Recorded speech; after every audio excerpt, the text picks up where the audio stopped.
Ja, Benne. Good morning, my relatives. It's Mark Charles. It is Saturday, May 8th, and I'm sitting down to drink my second cup of coffee. And there were a few things I thought I would just chat about for a little bit this morning. So I'll be doing that. I'm mainly going to be talking about the jobs report that came out yesterday, and most of mainstream media seems to be discussing it today in their headlines. So I thought I'd share a few thoughts on it as I did a little research into that jobs report today. But before I do, let me start, as I always do, by acknowledging I'm speaking to you from Piscataway lands. I live in what's now known as Washington, D.C., and these are the lands traditionally stewarded by the Piscataway. And I want to just publicly state how humbled I am to be living on these lands. And I want to publicly acknowledge that the Piscataway are still here. And I want to thank them for their stewardship of these lands. I'm going to share a article I was reading this morning. It's by AP. It's called U.S. Job Growth Shows Slows Sharply in Sign of Hiring Struggles and 26,000 New Jobs. When I listened to the news this morning, and as I was talking yesterday about the bias of the news, and I listened through several different headlines and several different podcasts, most news agencies from both the left and the right were talking about the jobs report that came out yesterday. And most of these agencies were reporting that report as negative. 266,000 jobs were added, which is much lower than was anticipated. I think some people were expecting about 1 million new jobs. And they were trying to guess and figure out why the numbers were so low. And this AP article, actually, before I do this, I want to make sure I'm sharing this out on my Twitter. So let me just get this set really quick here. I apologize for this. I'm trying to do some of these things myself. And so I need to be better at sharing this out on Twitter. I'm not quite sure. How do I bring this up? There we go.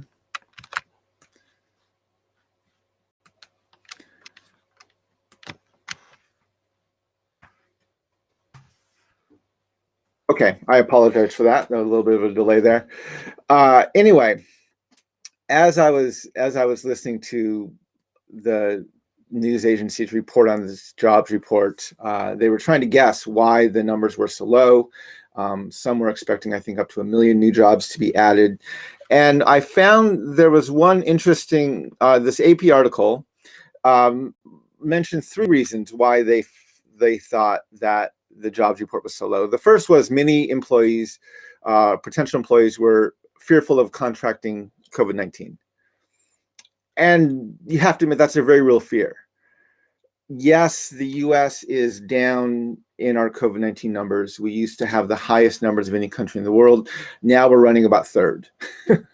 we're not nearly as high as India right now, but we're about third in terms of new infections as well as daily deaths, which is lower than what we were even 3 or 4 months ago. And it's because we've been hoarding our vaccines and not doing much for the global pandemic, but that's a whole nother point. But it's a very real concern by anyone who's has their head outside of just the US space, right? When you look at COVID numbers globally, we are at the highest rate of infection and the highest rate of death that we've ever been in this pandemic. And it's a very real concern. So yeah, there's a lot of people who are and most of the jobs that are opening up are public service jobs, restaurants and bars and things like that, as these things are opening up.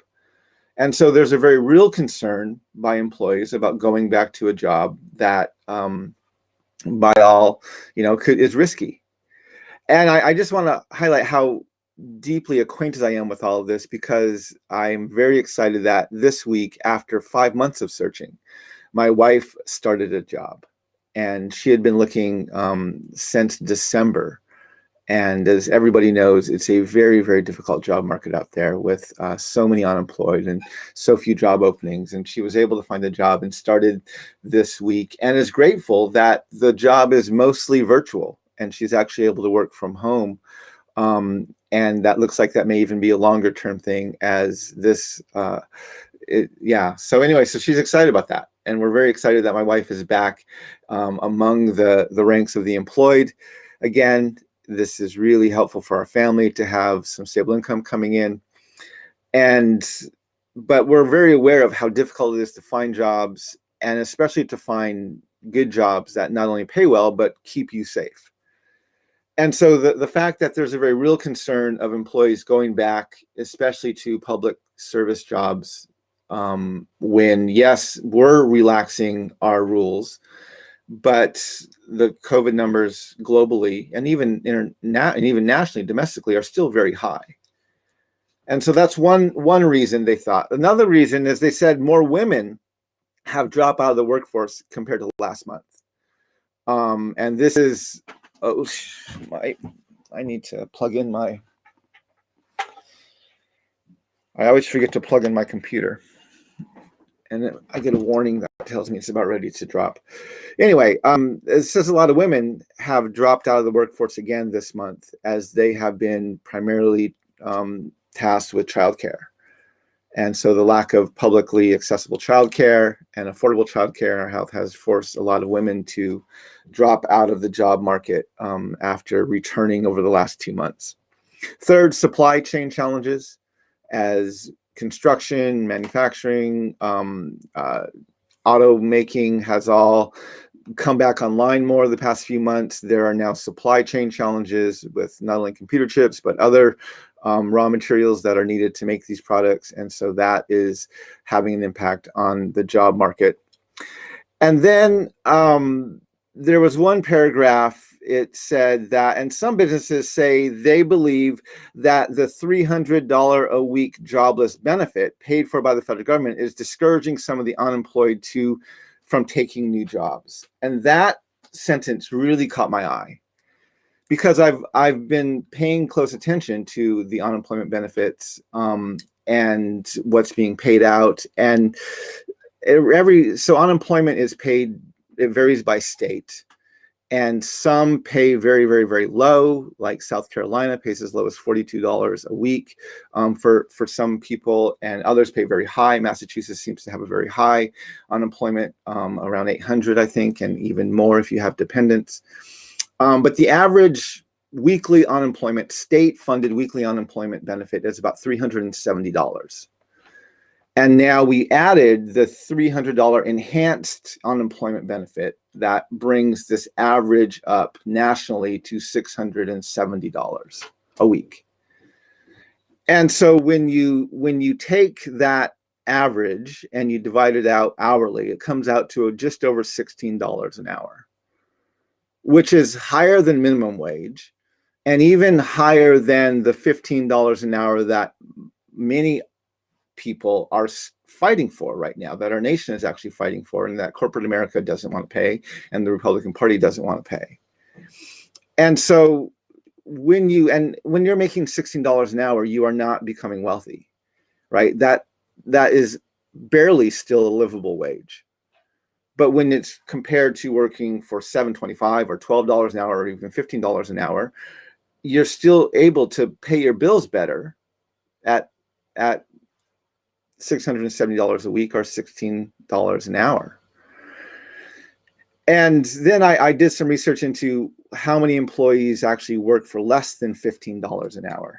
And there was an article in Washington Post that actually gave it talked about the rate of pay. And I'm going to share this in the chat right now. And it said about 28% of workers earn less than $15 an hour. And while that number has been getting lower, this is in 2019, pre-pandemic. And while that number has been getting lower, the number of especially BIPOC women working for less than $15 an hour has actually grown. It's increased. And so again, this is just the racial differential in these numbers. And so, yeah, what we have to acknowledge and remember is this economy, even if we get back to our pre-pandemic numbers, this economy was not working for most people. It wasn't working for most people. And the enhanced unemployment benefits is actually paying many employees, some for the first time, a close to a livable wage. And now we are asking these employees to go back to jobs that will pay them less than they've been making in unemployment, which they're not getting rich, right? If you have a GOP congressman member who's complaining about this enhanced unemployment benefit, ask them to live on $670 a week, and I'm sure they will laugh in your face. They would never even consider doing their job for $670 a week. And so, like, no one's getting rich off of this. It's at best a barely livable wage. And yet, because of how messed up our economy is, we are asking people to go back to jobs to actually earn less than that, which is, and to do it in the midst of a pandemic, right? This pandemic is not over, despite what we want to believe. It's not over. And so, yeah, this is a real problem. And then when we look at, there's actually places like South Carolina, and I was really surprised by this story as I was researching this. So South Carolina, right, there's a lot of states that are having hiring problems. And again, they're blaming it on all these different factors. South Carolina's approach to addressing that is they are taking away the federally enhanced unemployment benefit from their employees. I think in June they're going to be doing it. So they're taking away this $300. And I looked at their average unemployment benefit, and they ranged from $42 a week to about $300, just under $400 a week. So they are pitifully low in the first place. Actually, 326 is their high. And now their state government is saying we are going to force our employees go back to work by taking away this $300, which is even lower. Their average state unemployment is lower than the average national unemployment. And so at the highest, you're making $626 a week, which is poverty. It's not livable. And yet the state is trying to encourage workers to go back by basically saying, well, you're going to starve if you stay unemployed.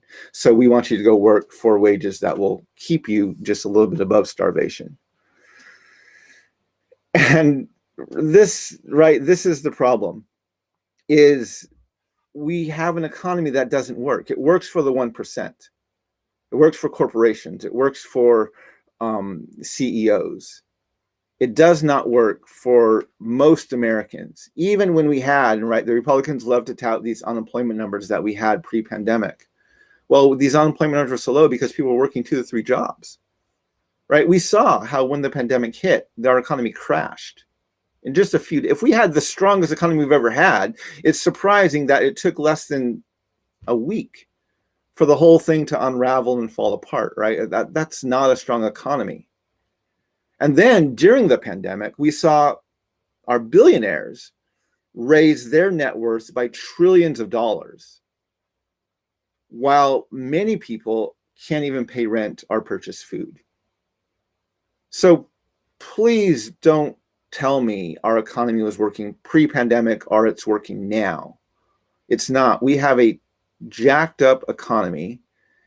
And because we're so pro-corporate, our bias in all of our media, it's not going to get fixed. Like one of the things I've noticed as I listen to the news, and I listen to it every morning, and I hear a lot of financial news, more than I used to hear maybe 4 or 5 years ago, because I make myself listen to it. Wall Street Journal, CNBC, other financial news services. And one of the things I've noticed is most of the news agencies will report, at least in some lamentable or even negative way, some of the challenges our workers are facing, whether it's wages are too low or benefits aren't they're not able to make their ends meet. You know, they will report those in at least, yes, this is a negative thing that we need to address. But every quarter, when the earning reports come out for corporations, every news outlet reports it like this is unbelievable news. Just to give you an example, here's a headline from less than a month ago when CNBC reported Amazon's earnings report for the last quarter.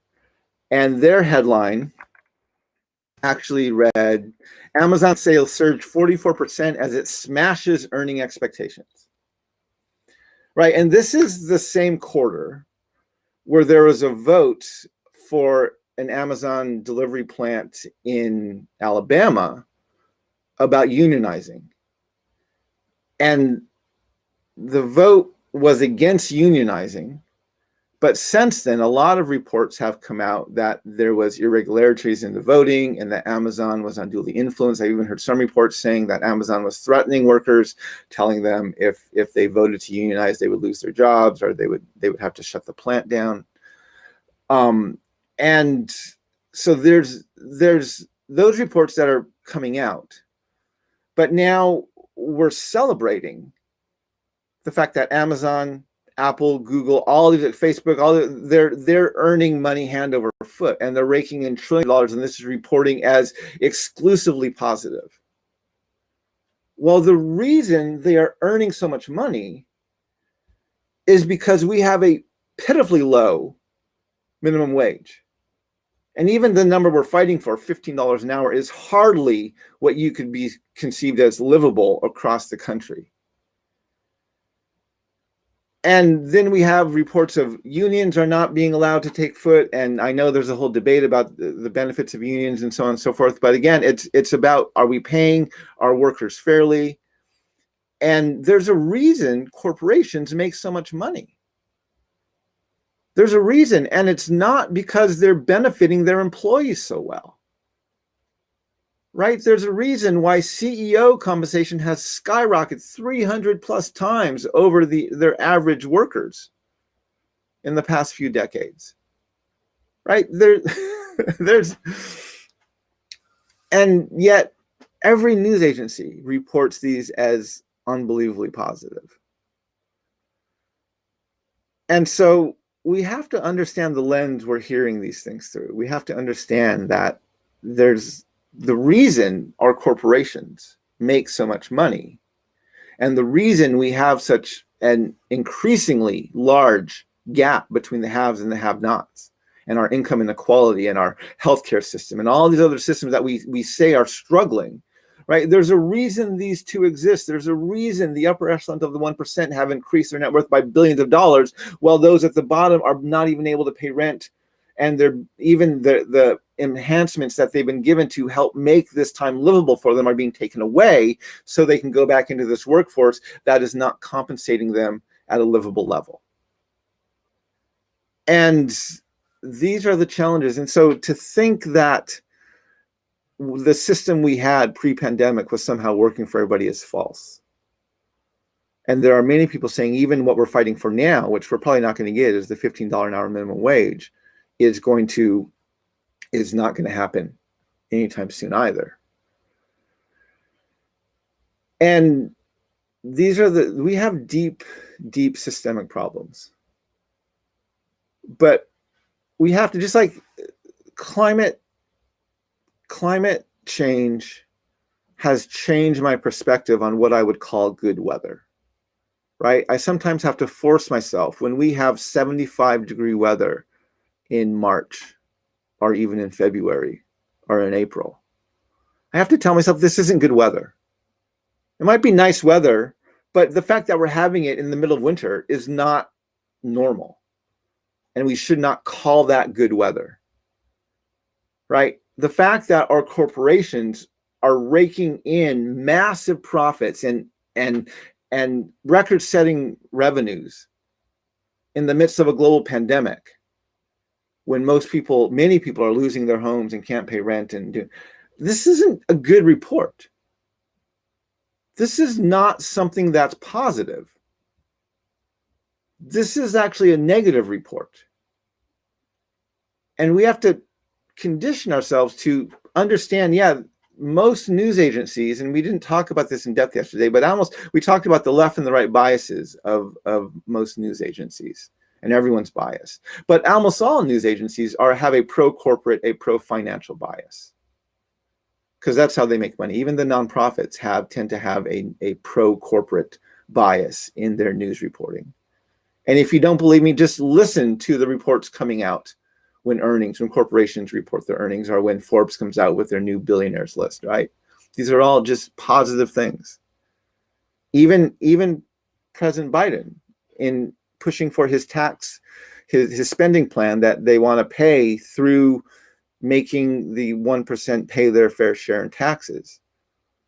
And his assurance to them is, this isn't going to affect your lifestyle at all. And we're not against billionaires. But you have to ask, when you have an economy that produces so many billionaires while having a massive income inequality gap for those that make those profits attainable, there's something broken about that economy. If you can become a billionaire by paying your workers less than livable wages, you're not a successful businessman. You're just a colonizer. You're just exploiting people.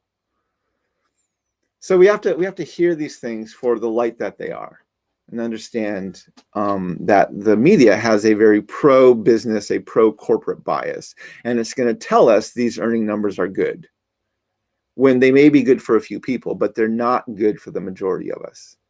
This morning I tweeted, I forget exactly how I said it, but I said something to the effect that one of the lie that we continually hear from Wall Street, investors, traders, CEOs, corporations, is that if they ever lose money or are even required to pay their fair share in taxes, the whole US economy is going to come collapsing down.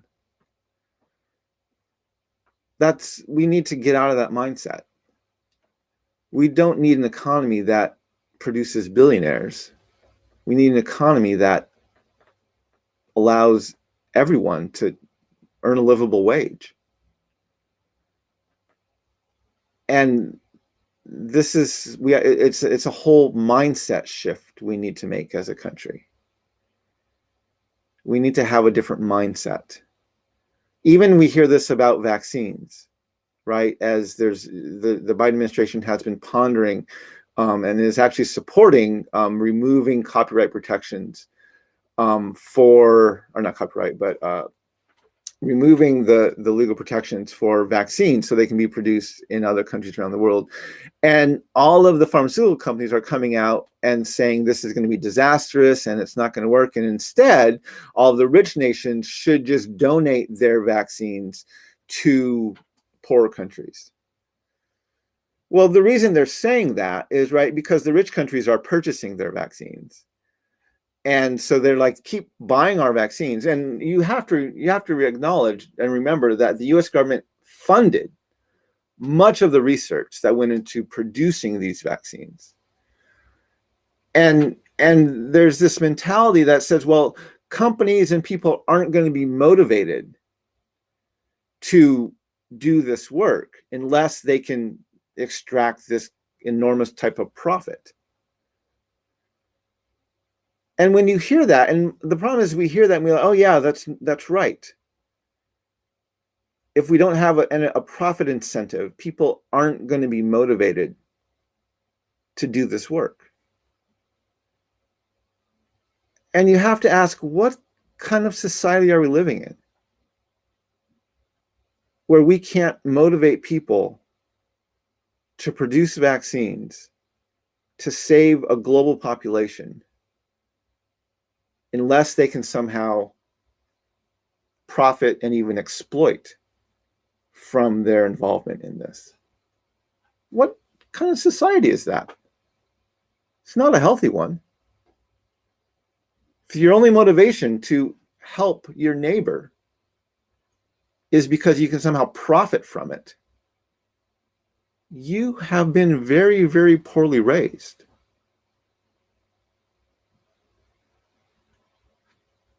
That's just the truth.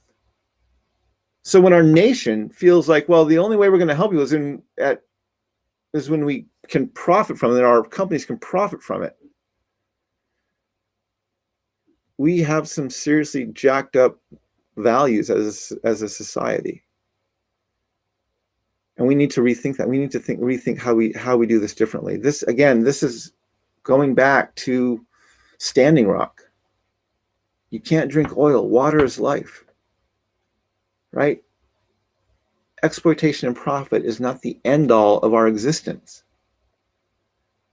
We need to remove this bias of the doctrine of discovery and the exploitation of profit from our environment, from our mentality, and ask, what does it just mean to be a productive citizen of a global community? So these are the thoughts I was pondering this morning, some of the things going through my mind. One other thing I just want to share with you. Yesterday, I had a very difficult technology day.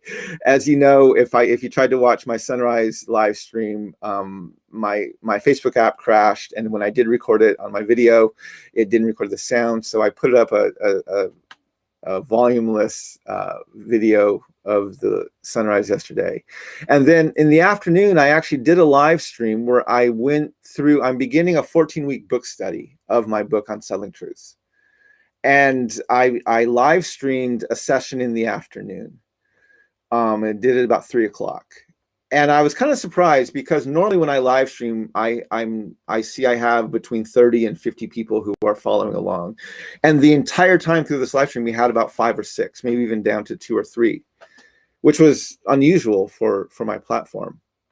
And I share it, as I always do, out through both Facebook and through YouTube. And looking back later, I realized that the only place I had viewers coming from were from YouTube, and I didn't have any viewers on Facebook. So even though I created an event and I could see the video there, it never got shared out over Facebook.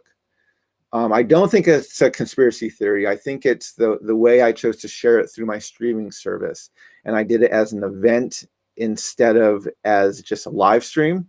And so when I do it as a spontaneous live stream, it shares the event to all of the people who are subscribed to my page.